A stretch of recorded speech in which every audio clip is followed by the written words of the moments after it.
Hi, up front, this is not one of my Christian or Jesus messages, okay? This is just somebody voicing their personal opinion of what I thought of the State of the Union address by President Obama yesterday. And I'm going to date this. Today's January 26, 2010. I don't know, and I'm asking you, was it me or was it the same old, same old? Was it, it sounded to me like the speeches that he did when before he was president. A lot of things he's going to do, a lot of promises, a lot of this, a lot of that, but doesn't say how he's going to do it.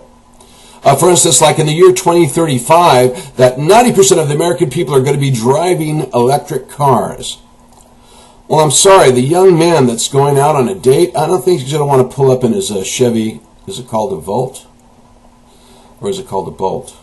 Well, I think it's a Volt, okay. I don't think he's going to pull up in a Chevy Volt. I think American young people are going to want to drive Camaros, Mustang convertibles, even the year 2035, okay. And some people, they're not going to give up their SUVs. Well, some's going to be electric powered, but I'm sorry, I have a family member that has 5 kids, and they don't fit in a 7-passenger minivan. Well, they do, but not their luggage. They can't do it, so they have to drive a Suburban. So are you going to tell me by the year 2035 we're going to have a Suburban that was just huge, is going to be powered by electricity, that's going to have a lot of get up and go to go up upgrades and up hills and long distances? I don't know, Mr. President, so how can you make that promise? How can you say that?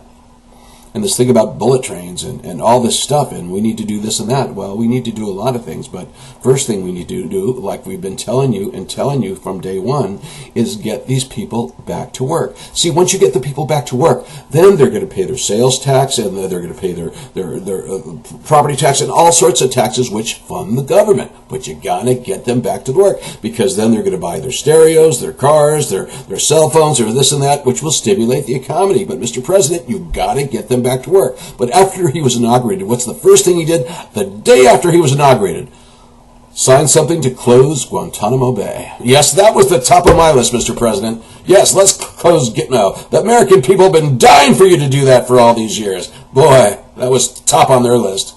I mean, what is that? Oh, that's right. It's a Muslim thing. That's right. And by the way, he did touch on the Muslim thing, that the Muslim people, we must note that the Muslim, they're part of America. They're our family. They're part of the family.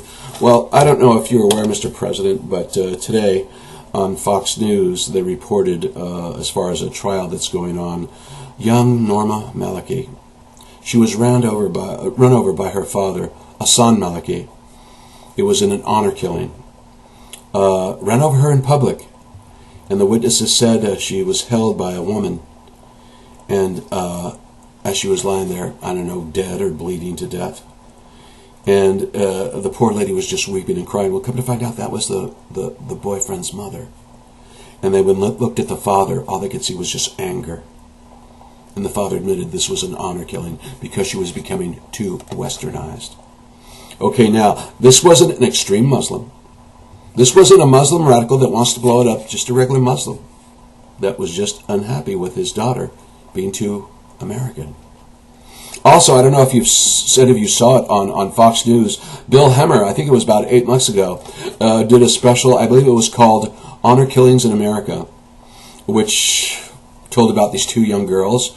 The father didn't like them dating and stuff like that, so he took them for a taxi ride. I don't know whether he drove a taxi or whether he borrowed it from a friend, and he shot them while they were in the back seat. And you could hear the tape, the poor girl calling 911. He shot me, my father shot me, and of course they were dead. And when, the police asked everybody, nobody knew anything except including his brother.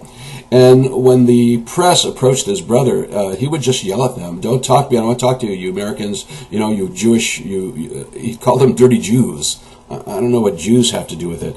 Now, again, so obviously, he's got to know something. And of course, their local mosques, I'm sure they know something also, okay? But they're not talking. And again, these are not extremists. They're not people that want to bomb us. Well, I think not. I don't know. Maybe they're sleeper cells. I don't know. They're just regular Muslim. And again, they don't necessarily practice Sharia law, okay? But the girls were just becoming too American for them. And I don't know why Mr. Obama, always continues to go on the Muslim thing.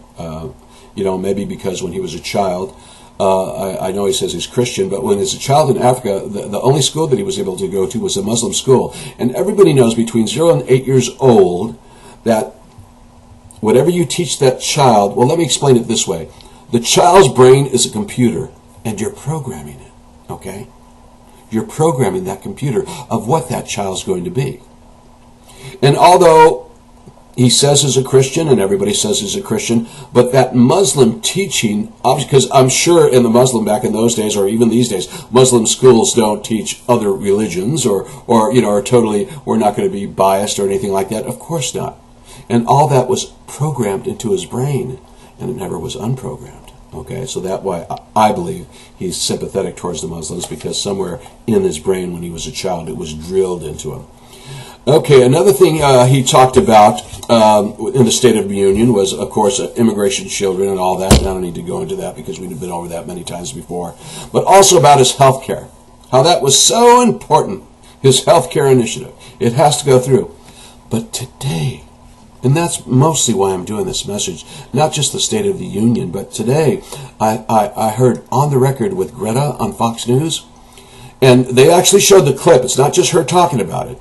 A congressman at a hearing questioning an official on Obama health care.